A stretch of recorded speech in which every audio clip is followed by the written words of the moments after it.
성자와 성령 영원히 영광하옵소서. 태초로 지금까지 또 길이 영원 무궁 영광 아멘 아멘.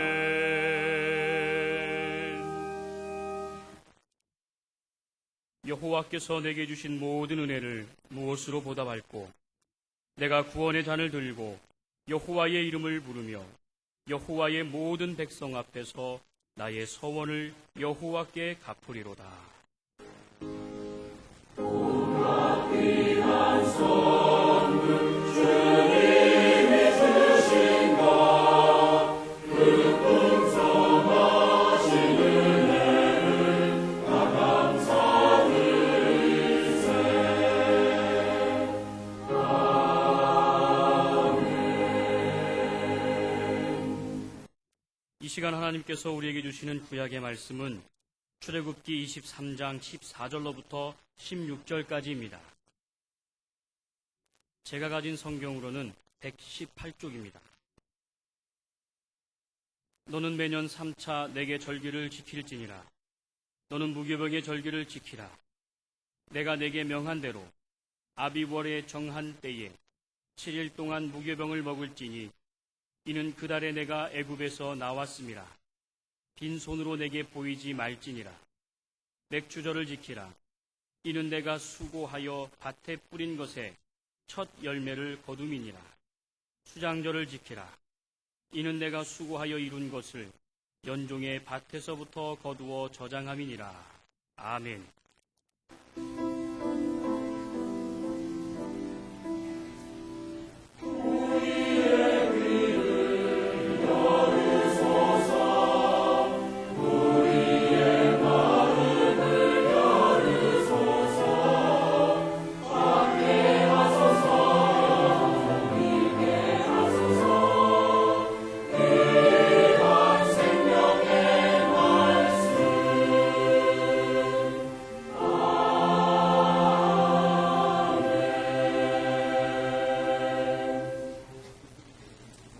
하나님께서 우리에게 주시는 신약의 말씀은 에베소서 5장 1절로부터 4절까지입니다. 제가 가진 성경으로는 315쪽입니다. 그러므로 사랑을 입은 자녀같이 너희는 하나님을 본받는 자가 되고 그리스도께서 너희를 사랑하신 것 같이 너희도 사랑 가운데서 행하라. 그는 우리를 위하여 자신을 버리사 향기로운 제물과 생축으로 하나님께 드리셨느니라. 음행과 온갖 더러운 것과 탐욕은 너희 중에서 그 이름이라도 부르지 말라. 이는 성도의 마땅한 바니라. 누추함과 어리석은 말이나 희롱의 말이 마땅치 아니하니 돌이켜 감사하는 말을 하라. 아멘. 오늘의 구약 본문 말씀 중에서 16절 상반절을 다시 보시면 맥주절을 지키라. 이는 내가 수고하여 밭에 뿌린 것의 첫 열매를 거둠이니라. 또 출애굽기 34장 22절을 보면 77절 곧 맥주의 초실절을 지키고 가을에는 수장절을 지키라 했습니다. 무슨 뜻이겠습니까? 농사를 지어 수확할 때의 흐뭇한 기쁨과 손에 닿듯이 감사를 구체적으로 느끼는 바로 그때에 하나님께 감사하라는 말씀입니다. 혹 이런 생각이 드는 분도 있을 수 있습니다. 그런 것까지 하나님께서 시키나? 그런 것을 하나님이 시켜서 해야 하나? 그런데 그런 것이 아닙니다. 그렇게 하는 것이 하나님의 은혜를 알아 하나님께 영광이 되고 순종하는 자들에게 복이 되기 때문입니다. 그러면 오늘날 농사를 짓지 않는 많은 사람은 어떻게 해야 하겠습니까? 난 봄농사, 가을농사 없으니까 이런 건 해당 안 된다 그러겠습니까? 아닙니다. 간단합니다. 감사할 일이 생긴 바로 그때 봉급날, 보너스 나오는 날, 부수입이 생기는 날 등등 감사할 조건에 이르게 되면 우리 현대인들은 더 자주 감사할 일입니다. 골로새서 3장 15절 하반절을 보면 너희는 감사하는 자가 되라 했고요. 또 골로새서 3장 16절 하반절과 17절에 마음에 감사함으로 하나님을 찬양하고 또 무엇을 하든지 말에나 일에나 다 주 예수의 이름으로 하고 그를 힘입어 하나님 아버지께 감사하라 했습니다. 찬송가 489장에서는 이제까지 하나님으로부터 받은 복을 세어보라고 가르치고 있습니다. 왜냐하면 받은 복을 하나하나 추억하며 헤아려 보면서 감사하는 일이 드물기 때문입니다. 그렇습니다. 받은 복을 세워보십시다. 특별히 금년 전반기 동안 받은 복을 받은 은혜를, 더 나아가서는 작년에 그 전에 내가 받은 은혜, 그 복을 세워보면 한이 있겠습니까? 또 사람이 살아가면서 기간을 매듭짓는 것이 있습니다. 즉 한 주간을 살고 주말, 한 달을 살고 월말, 분기말, 연도말 이러한 대목을 맞아서 지금까지의 어느 기간을 분석하고 종합하며 평가하는 것은 매우 중요한 일입니다. 이러한 점검 없이 사업이, 인생이, 학업이 성장하겠습니까? 마찬가지로 우리도 한 주를 살고 한 달을 살고 3개월을 살고 반년을 살면서 그동안에 받은 내 믿음을 한 번쯤 받은 은혜를 점검해보고 또 내 믿음을 한번 점검해보고 이런 기간, 이런 매듭이 필요하지 않겠습니까? 나아가서 어떤 기념일이 있어서 이날에 특별히 어떤 의식을 상기하도록 하고 무슨 강조기간이 있어서 무장을 새롭게 하는 겁니다. 불조심 강조기간이 언제 있어요? 언제 있어요? 예? 봄에? 가을에 있죠. 그런데 불조심 강조기간은 가을에만 필요합니까? 아닙니다. 불을 많이 쓰기 시작하는 계절을 앞두고 점검하고 무장하는 것이고 이때 익힌 점검과 무장으로 늘 불조심하며 살도록 하는 것 아니겠습니까? 금년에도 맥주 감사절을 맞으면서 전반기를 결산할 일인데 그중에 특히 이 기간 동안에 베풀어 주신 하나님의 은혜를 깊이 헤아려 볼 일입니다. 돌아보면 하나님의 은혜 아닌 것이 어디 하나라도 있습니까? 없습니다. 모두가 모든 것이 하나님의 은혜였고 하나님의 사랑이었고 하나님의 돌보심이었습니다. 사실 하나님의 은혜를 하나님의 은혜로 아는 믿음은 큰 믿음입니다. 많은 사람은 제가 잘나서 된 줄로 알거나 운이 좋거나 재수가 좋아서 그렇게 이루었다고 생각하는데 이것은 하나님을 모르는 사람들이 하는 일입니다. 또 말로는 하나님의 은혜였다고 하지만 진심이 담기지 아니한 경우도 적지 않습니다. 입으로만 그러고 마음은 아닌, 그런가 하면 진심으로 하나님의 은혜였음을 깨달아 고백하는 경우 얼마나 아름다운 일입니까? 하나님 또한 이러한 모습을 보시면서 얼마나 기뻐하시겠습니까? 맞아, 내가 이렇게 은혜를 베풀어 줬더니 저걸 깨닫고 저렇게 감사하는구나. 됐다. 참 좋다. 하나님 그러지 않겠습니까? 또 오늘의 신약 본문 3, 4절을 개정판으로 보면 음행이나 온갖 더러운 행위나 탐욕은 그 이름조차 여러분의 입에 담지 마십시오. 그렇게 하는 것이 성도에게 합당합니다. 더러운 말과 어리석은 말과 상스러운 농담은 여러분에게 어울리지 않습니다. 오히려 여러분은 감사의 찬 말을 하십시오.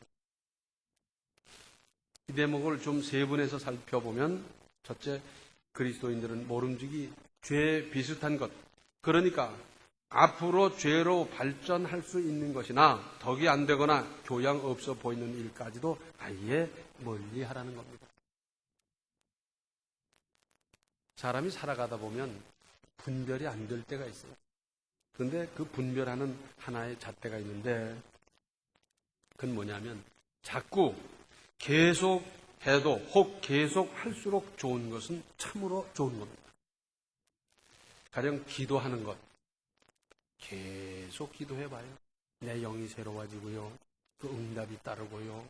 기도로 말미암아 영적인 무장이 새로워지고요. 얼마나 좋아요. 그래서 기도는 좋은 거예요.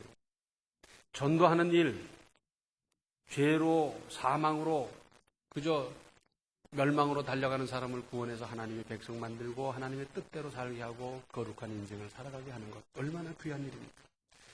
또 전도하면서 내가 은혜 받고 전도하면서 내가 상을 받고 전도할수록 얼마나 좋은 일입니까? 그래서 좋은 거예요.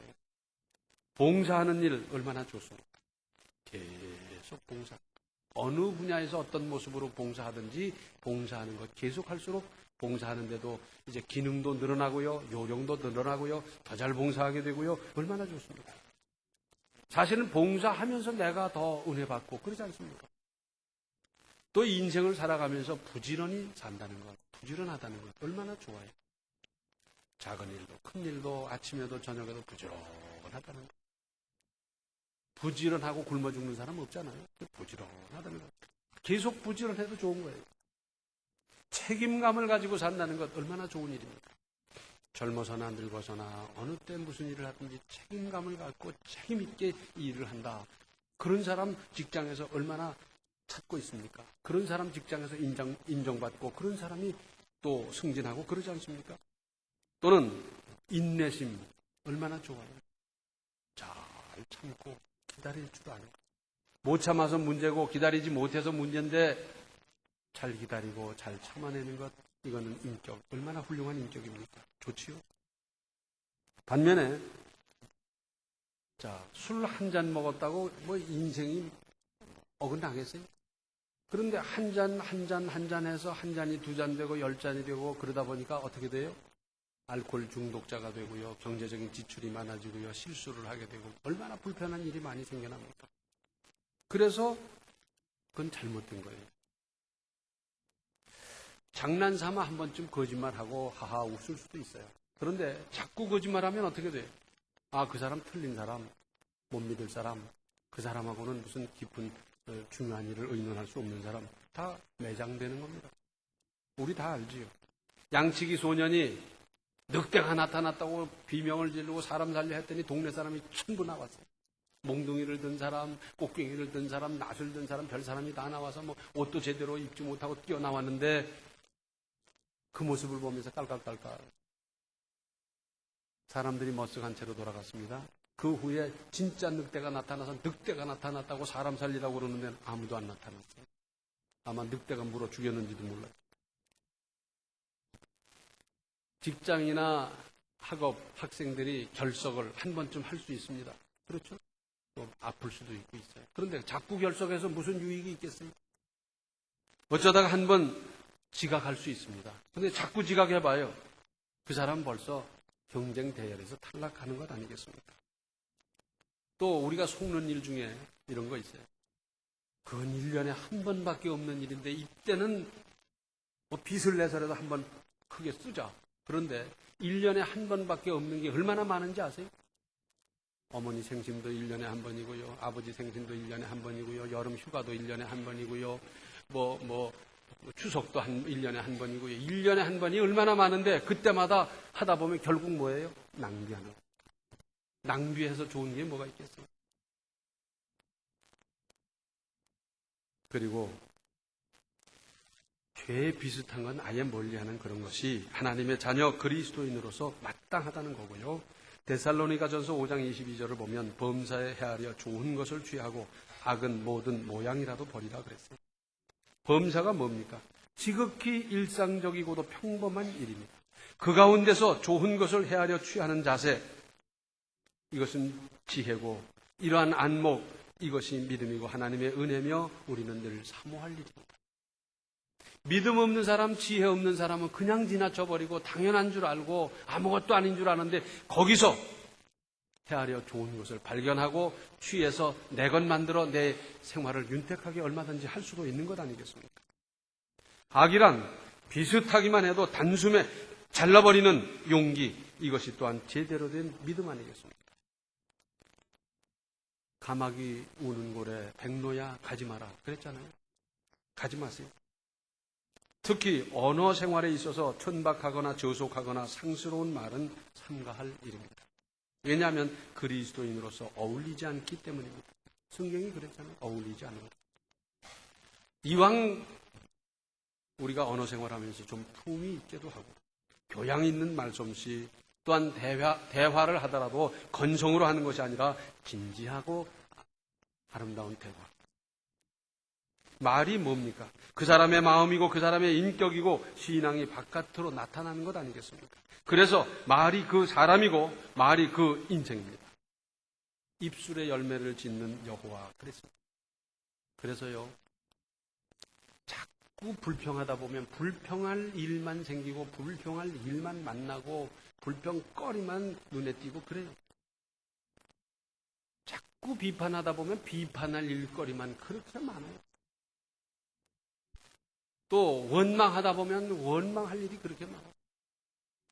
그래서 나는 조실부모하고 이렇게 고생하며 태어나서 고생하며 뭐 이래가지고 내가 무슨 뭐 그런데 조실부모하고 어려서 어려운 환경 조건에서 태어난 사람이 대한민국 한둘입니까?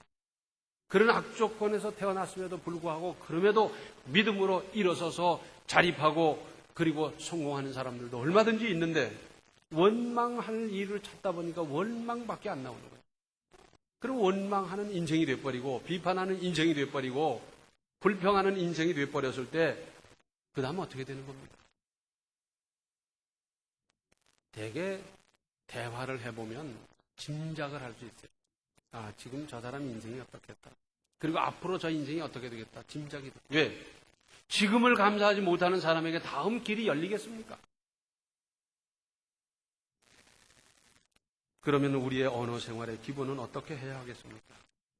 이제부터는 말을 할 때는 언제나 감사에 찬 말을 하라 하셨습니다. 감사에 찬 말을 하라. 그러면 감사하는 사람이 될 것이고 감사하는 인생이 될 것입니다.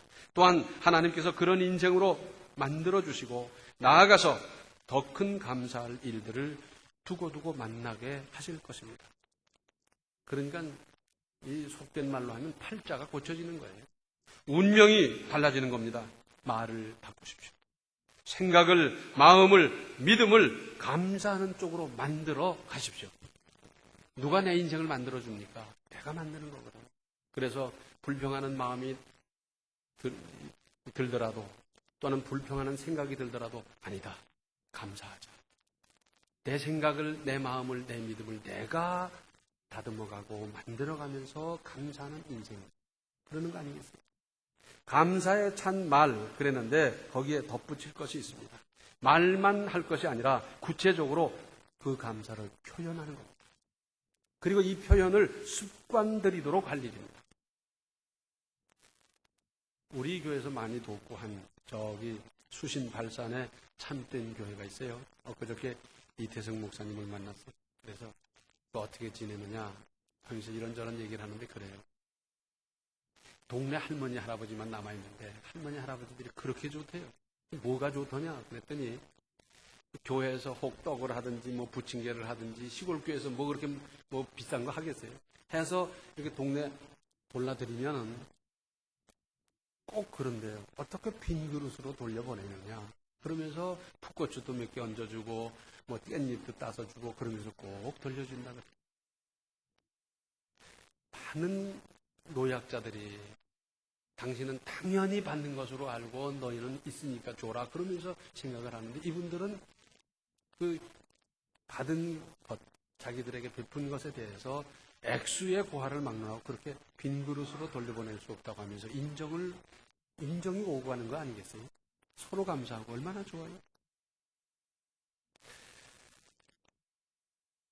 뭐 어렵게 생각하지 말고 우리 구체적인 일상생활에서 생각해 보십시다. 전화하다가 전화를 마치면서 뭐라 그래요? 네? 대부분이 뭐라는지 아세요? 수고하세요. 그러고 마쳐요. 근데 수고하라는 말은 땀 흘리라는 말인데 우리 교인들도 절 보고 수고하라 그래서 제가 땀을 얼마나 흘리는지 말로. 이 전화를 마치면서 감사합니다. 안녕히 계세요. 얼마든지 좋은 말이 있잖아요. 왜 땀 흘리라 그래요? 통화가 돼서 감사하고 내 얘기를 들어주셔서 감사하고 전화를 통해서 볼일을 보게 돼서 감사하고 감사합니다 마치면 좋고 안녕히 계세요 그러면 얼마나 좋겠어요? 선진국에 보니까 그래요.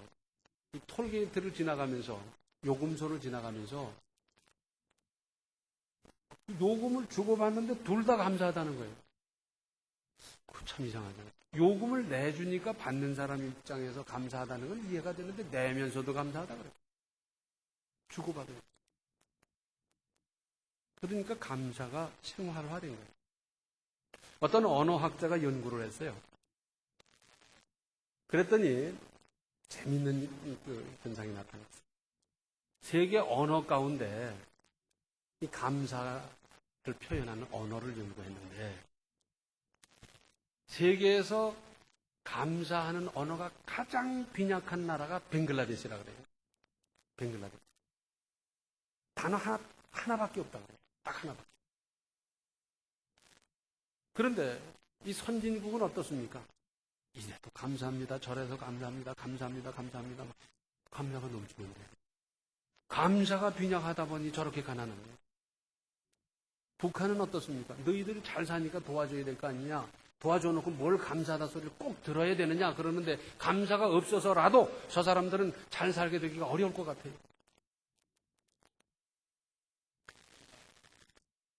제가 경주에 있을 때 이한철 장로님이라는 분이 소아과 의사를 오래 하셨어요.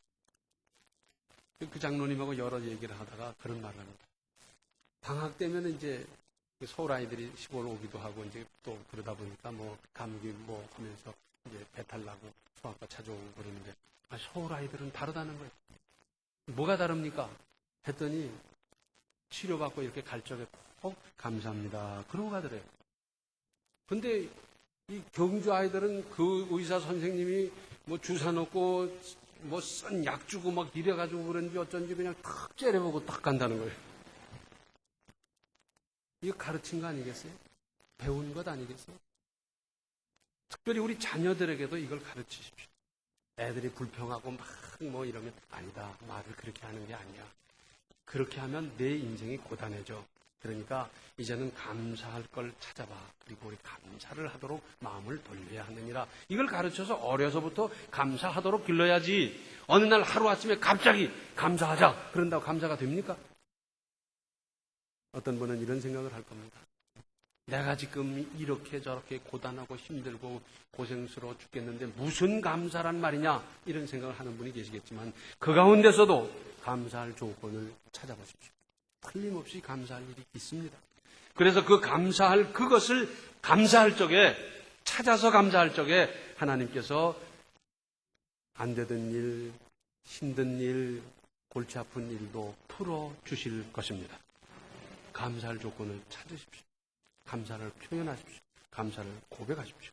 감사에 찬 말을 하십시오. 지난 반년 동안 베풀어 주신 하나님의 은혜를 깊이 헤아려 보면서 뜨겁게 감사하시고 감사에 찬 말을 하며 사시고 감사에 찬 말을 하며 살아갈 때 우리에게 감사의 열매가 따를 것입니다. 감사한 만큼 열매가 따를 것입니다. 무슨 말을 하면서 사시겠습니까? 내가 무슨 말을 하면서 하느냐에 따라서 내 인생이 결정되는데 이제부터라도 우리의 언어 생활을 바꾸고 태도를 바꾸고 자세를 바꾸고 그래서 감사함으로 감사할 일을 더 많이 만나고 이루고 감사의 은혜 속에 내 인생을 건설해 가시기 바랍니다. 기도하시겠습니다. 은혜로우신 아버지 하나님, 저희들 감사가 너무 메말랐더랬습니다. 이제 저희들 이렇게 일깨워 주셨는데 저희들이 이제 주님께서 베풀어 주신 은혜를 깊이 헤아려 볼 수 있게 하시고 감사를 고백할 수 있게 하여 주시고 찬양할 수 있게 하시고 그래서 감사로 내 인생을 건설해서 감사하는 인생을 만들어갈 수 있도록 도와주시고 감사하는 자가 되라고 하셨는데 감사하는 자가 다 될 수 있도록 주여 도와주시옵소서. 예수님의 이름 받들어 간절히 기도하옵나이다. 아멘. 지난 반년을 믿음으로 회고하면서 베풀어 주신 하나님의 은혜에 깊이 감사하십시오. 지금은 생명의 주 예수 그리스도의 은혜와 하나님 우리 아버지의 극진하신 사랑과 성령의 감화, 감동, 충만, 교통하심이 감사하면서 감사를 찾아 감사를 고백하며 감사를 표현하며 감사의 인생을 건설하고자 작정하는 모든 성도들 머리 위에 이제로부터 영원토록 함께 계시기를 간절히 축원하옵나이다. 아멘.